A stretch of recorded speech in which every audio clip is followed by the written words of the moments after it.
할렐루야. 예. 정말 아름다운 날입니다. 메리 크리스마스죠.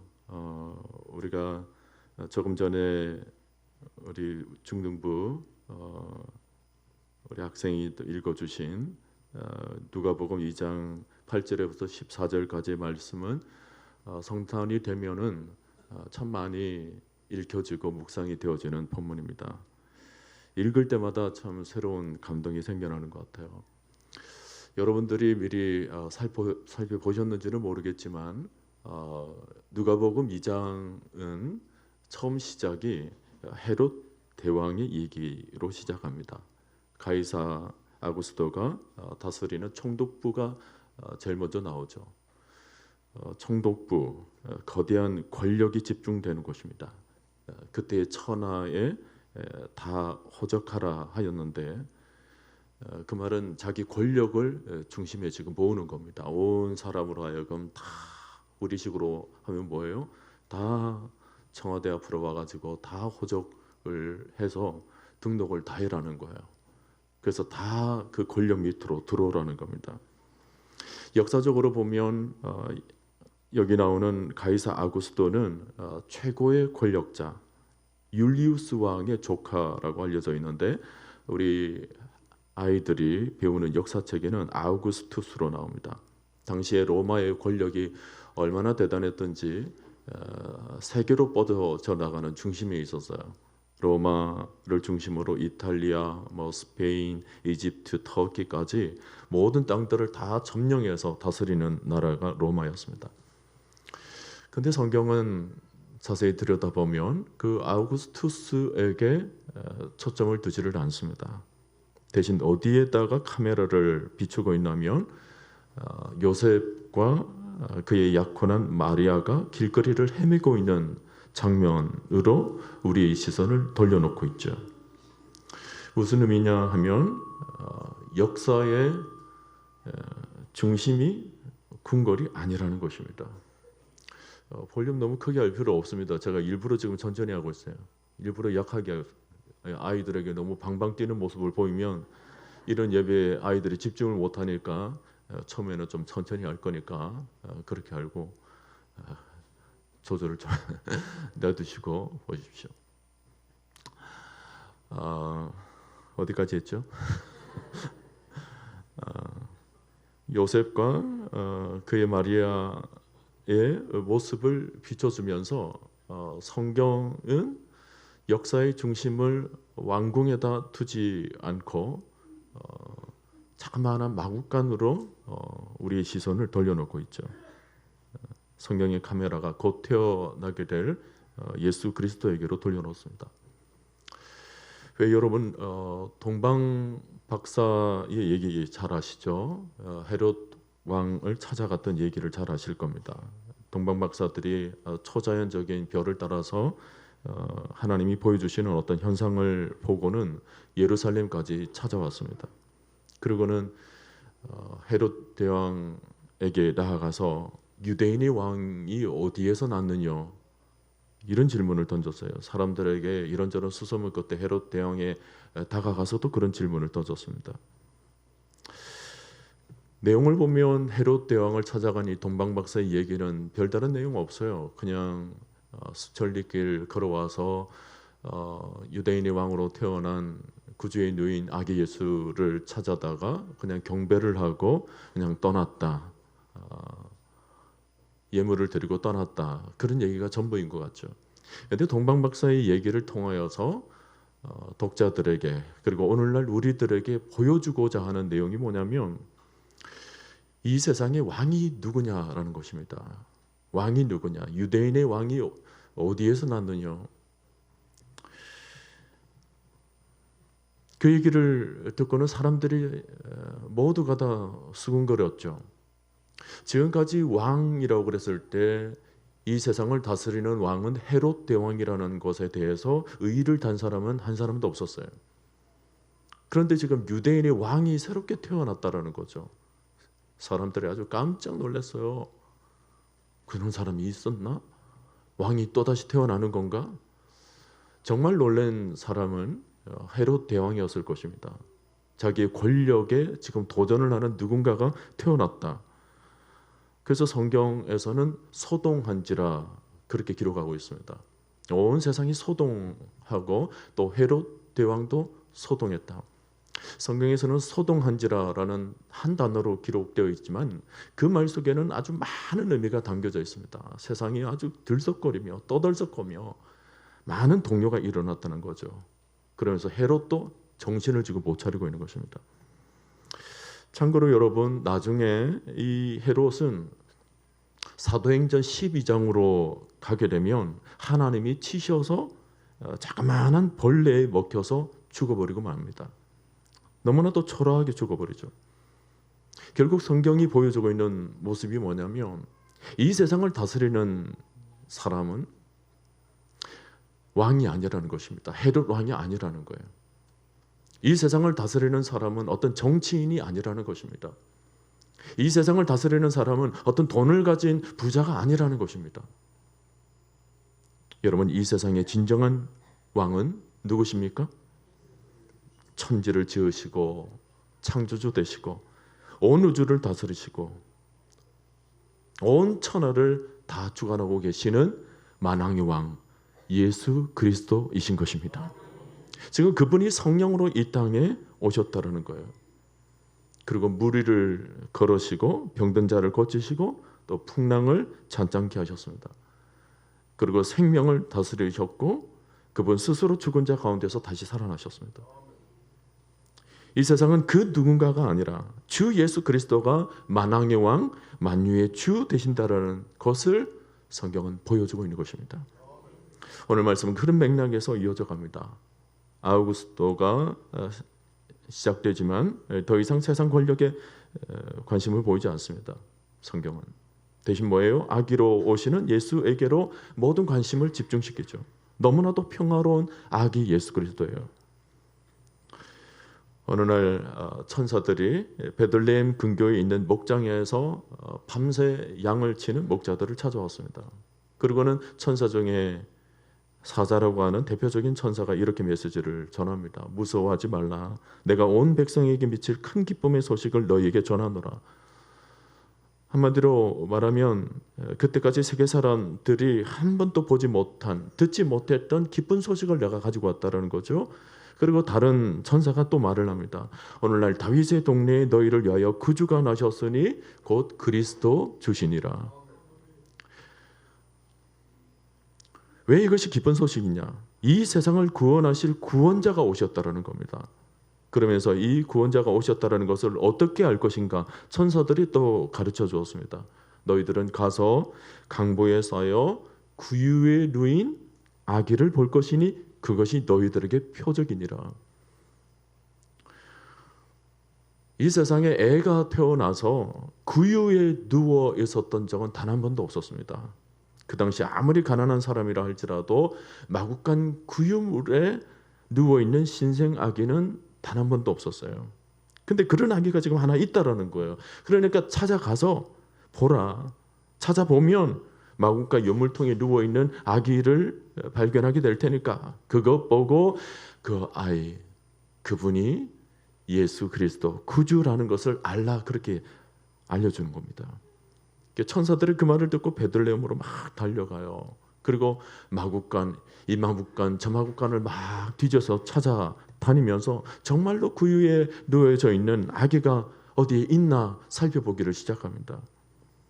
그랬더니 진짜 한 곳에 아기가 누워져 있는 거예요. 초라한 마구간에 요셉과 마리아가 아기를 구유에 눕혀놓고 있는 모습을 보았습니다. 아, 천사의 말이 진짜구나. 저분이 세상의 구주로 나신 분이구나 하고 천사들이 나가서 경배를 하고 자기들이 보고 들은 이 얘기를 예수님의 부모들에게 알려주었다 그랬습니다.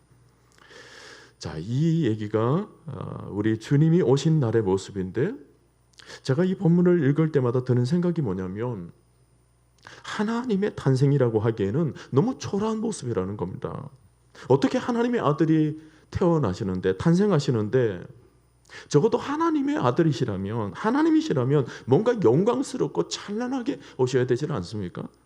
그런데 오늘 장면을 보면 눈에 의심할 정도로 너무 초라하게 펼쳐지고 있는 겁니다. 주님이 이 땅에 오시는데 마구간이 웬 말입니까? 여러분 시골 외양간 주변에서 냄새를 한번 맡아본 적이 있으시죠? 우리 아이들은 그곳에 가면 코를 막고 난리를 칩니다. 아이고 엄마 냄새나, 아빠 냄새나, 빨리 떠나자 그러죠. 짐승의 냄새가 아주 지독합니다. 그 오물 냄새하며 그 안에 자그마한 또 기생충들이 얼마나 우글거리는지 몰라요.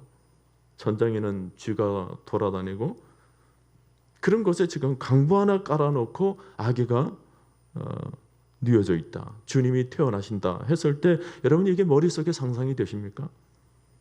저는 어릴 적에 정말 이해가 안 됐었어요. 주님이 왜 그렇게 태어나셔야 하는가? 자, 그 이유는 주님이 장차 다스리게 될 백성은 어떤 모습인가 하는 문제와 관련해 있습니다. 여러분 우리 주님이 이 땅에 오셨을 때 제일 먼저 누가 주님을 찾아갔는지를 한번 살펴보세요. 제일 먼저는 세례 요한의 부모였던 사가랴와 엘리사벳이 찾아갔습니다. 세상에서 소외되고 밀쳐진 늙고 쇠약한 노인에 불과했던 노부부였습니다. 또 오늘 목자들을 보세요. 천민 중에 천민이라고 그랬어요. 그 당시에 자기 이름도 제대로 쓰지 못했던 무식한 사람들이었고 옷 냄새 때문에 감히 성전에서 들어가 예배도 드리지 못했던 그런 천한 사람들이었습니다. 그 다음 또 찾아간 사람은 시므온, 이 안나 선지자였습니다. 안나는 결혼 7년 만에 과부가 된 사람이고 먹을 것이 있으면 먹고 없으면 없는 대로 굶고 그냥 그대로 금식하며 지냈던 사람입니다. 모두가 보면 초라한 사람들이었어요. 평생에 외롭게 산 사람들입니다. 그러니까 우리가 성경을 통해서 발견하게 되는 것은 주님 주변으로 몰려든 사람들, 제일 먼저 몰려든 사람들의 모습을 가만히 보면 하나같이 모두가 다 뭐예요? 세상에서 멸시받는 사람들, 세상에서 그렇게 주목받지 못했던 사람들, 어떻게 말하면 세상으로는 소망이 더 이상 없었던 사람들의 부류였다는 거예요. 여러분 다윗이 아둘람 굴에 있을 때에 다윗 주변에 모였던 사람들이 어떤 사람이었는지를 알고 계시죠? 사무엘상 22장 2절을 보면 세상에서 환난당한 자, 빚진 자, 마음이 원통한 자, 그런 사람들이 다윗 주변으로 다 몰려들었어요. 꼭 그 모습이에요. 주님이 찾으시는 백성들은 의외로 화려한 권력을 가진 사람, 세상에서 유명한 사람, 학교에서 공부 잘하고 똑똑한 사람을 먼저 찾은 게 아니에요. 주님이 오시는 복된 소식은 전혀 예기치 않게 세상에서 소외당하고 세상에서 멸시당하고 학교에서 왕따당하고 친구들 사이에 그저 인기도 없고 그래서 늘 혼자 달리고 늘 혼자 사는 같은 그런 마음을 가진 사람들, 그런 사람들을 주님이 제일 먼저 찾아갔다는 거예요. 여기서 우리는 하나님이 누구에게 제일 관심이 있으신지 명확히 알 수가 있습니다. 시편 35편 10절 말씀을 보면 여호와가 누구냐? 그는 가난한 자를 건지시고 궁핍한 자를 건지시는 이라 하리로다 그랬습니다. 여러분 우리 하나님은 가난한 자에게 더 가까이 다가가시는 분이십니다. 이 세상의 연약한 사람들을 더 품어주시는 하나님이세요. 이 세상에서 소외되고 따돌림 당하고 어려움 당하고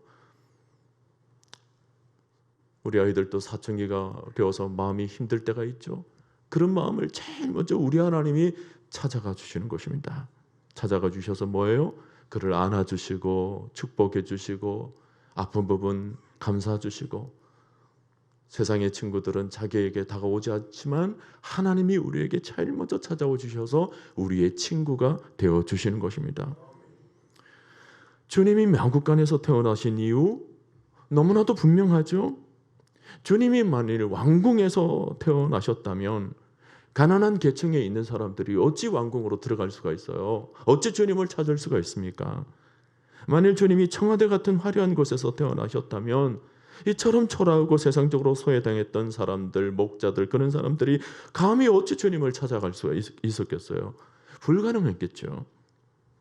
우리 주님은 이 세상에서 천대받는 사람들을 더 가까이 다가가기 위해서 당신 스스로가 낮추신 것입니다. 모든 것을 낮추셔서 다 함께 마음을 같이 하기 위해서 낮추셨어요. 미국에서 있었던 일입니다. 어떤 아이가 아주 혹독한 질병에 걸려서 머리를 다 밀어 버리게 되었어요. 큰 병을 얻어서 머리를 다 밀고 치료를 받다가 이제 병원에서 좀 괜찮다, 이제는 학교를 가도 된다. 그래서 이제 내일이면 학교에 가게 되었습니다. 근데 학교에 막상 가려니 머리가 다 밀린 채로 학교로 가려니까 이게 쑥스러워서 학교를 가지를 못하는 거예요. 그 얘기를 그 아이의 부모가 학교 선생님한테 이렇게 얘기를 했더니 학교 선생님이 아이들에게 그런 얘기를 합니다. 얘들아, 마이클이 내일 학교에 오는데 지금 마이클의 머리가 다 밀려져서 머리카락이 하나도 없단다. 그러니 내일 학교에 올 수가 없다고 하는구나.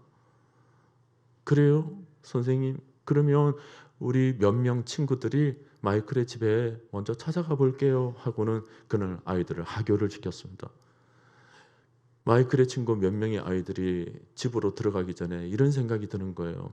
야, 우리가 마이클을 만나게 되면 마이클이 머리가 다 밀려진 채로 우리를 만나게 될 때 마이클이 얼마나 쑥스러워하겠니?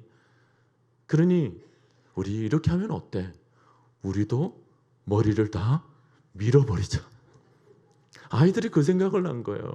아, 그거 좋은 생각이다. 그러고는 다 머리 깎는 데 가서 친구 몇 명이서 마이클 집에 들어가기 전에 머리를 다 깎아버렸어요. 그러고는 배를 눌러서 마이클 있니? 부모가 문을 여는데 아이들이 몇 명 찾아왔는데 아이들의 머리가 모두 다 밀린 거예요. 깜짝 놀랐어요. 너희들 머리가 왜 그래? 마이클과 같이 하기 위해서 머리를 밀었어요. 아이들이 들어가서 마이클을 보는 순간 너무 기뻐하는데 마이클이 그 모습을 보고 친구들의 모습을 보고 너무 감동이 돼가지고 눈물을 펑펑 흘렸다라는 일화가 있습니다. 여러분, 지금 주님이 이 땅에 오시는 마음이 그런 마음이에요. 우리와 같이 인간이 되신 마음, 인간의 모습으로 오시는 마음이 그와 같다는 거예요. 그토록 찬란하신 분, 그토록 위대하신 분, 위대한 모습으로 오신 것이 아니라 아이들이 머리를 다 민 것처럼 주님이 찬란한 모습 다 던져버리고 다 내려버리고 다 밀어버리고 우리와 똑같은 인간으로 우리를 만나기 위해 오셨다라는 것입니다. 사랑하는 성도 여러분, 우리 중에 마음이 힘든 분이 있습니까? 세상에서 소외되고 어렵고 고독한 마음을 늘 지닌 채 살아가고 있는 분이 있습니까?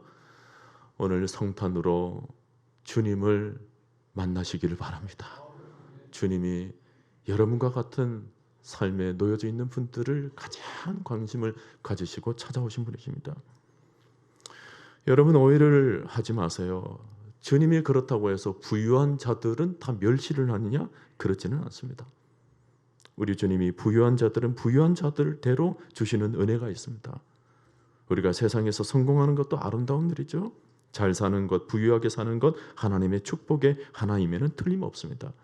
그리고 모든 사람의 선망이 대상이 되고 인기를 누리고 또 사람들에게 유명해지는 것 절대 나쁜 것이 아니에요.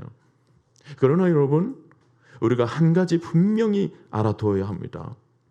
우리 주님은 마음이 높아져 있는 사람을 기뻐하지 않으십니다. 서로 여러분들이 성공한다고 할지라도 여러분 마음을 낮추시기를 바랍니다. 서로 여러분들이 유명한 사람이라 할지라도 그것은 하나님 앞에 아무것도 아니라는 것을 여러분 인정하세요. 세상에서 뭔가 살 길이 열려져서 지금 나름대로 사람들 앞에서 뭔가를 누리며 사시는 분들도 그런 것에 너무 마음을 빼앗기지 마시고 마음을 다 내려놓으시기를 바랍니다. 우리 아이들도 학교에서 공부 잘한다고 해서 그것 때문에 너무 마음 우쭐대지 말고 마음을 내려놓고 한없이 낮은 마음을 오늘 이런 성탄을 통해서 가질 수 있게 되기를 바랍니다. 여러분, 그렇지 않으면 말구유에 누이신 하나님을 우리가 보지 못하게 될 수도 있어요.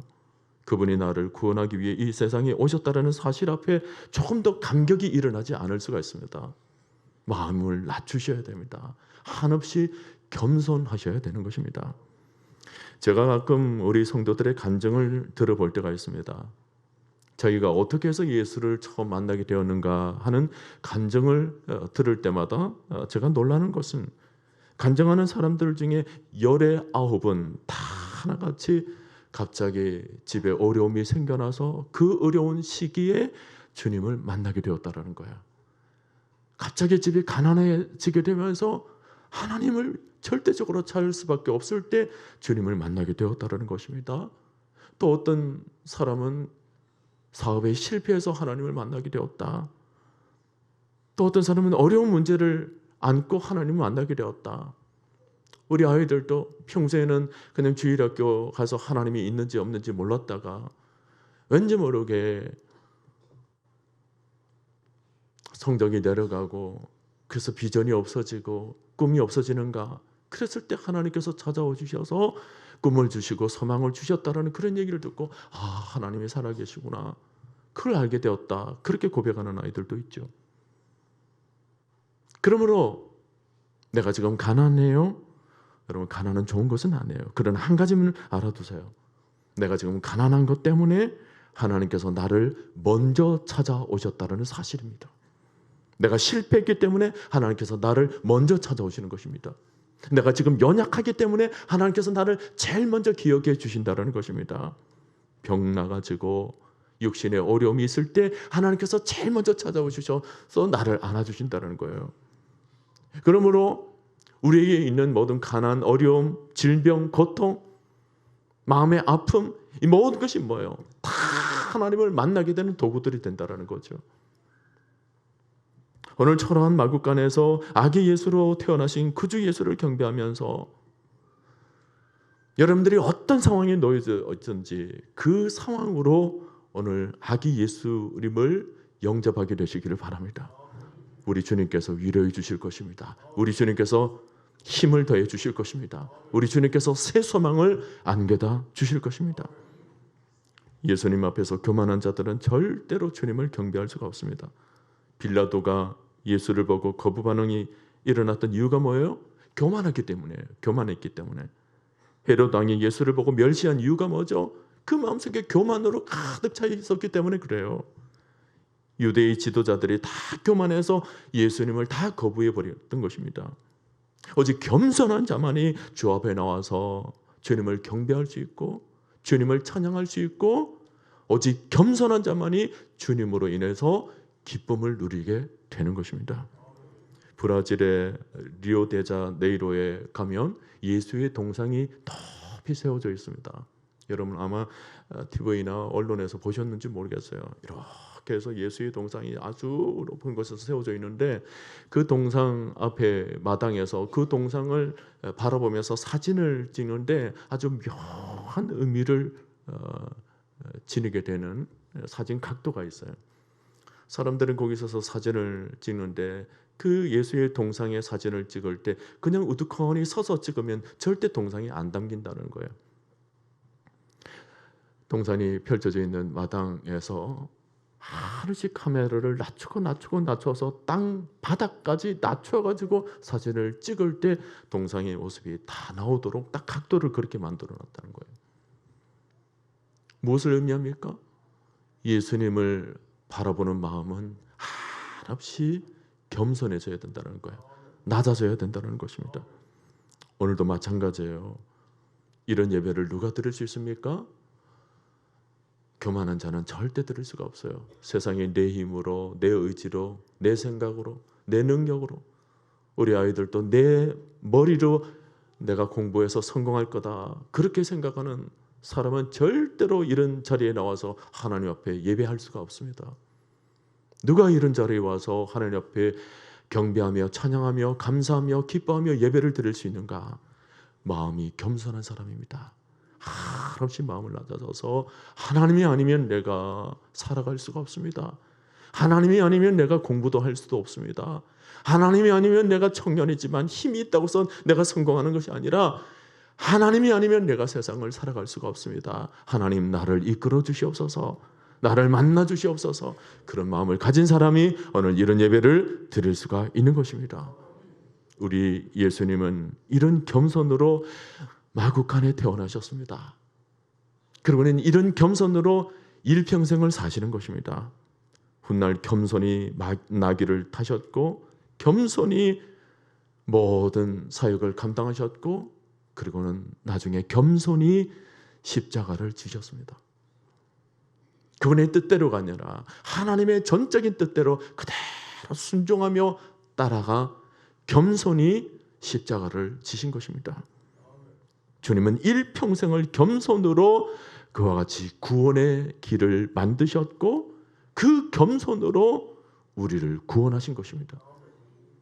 철저하게 주님은 겸손이에요. 겸손. 빌립보서 2장 5절 이하에도 뭐예요? 이 땅에 그분께서 오신 것은 철저히 자신을 낮추시고 자신을 비웠기 때문에 이 땅에 오셨다고 말씀하시죠. 겸손이에요. 겸손이에요. 그 겸손이 결국 뭐예요?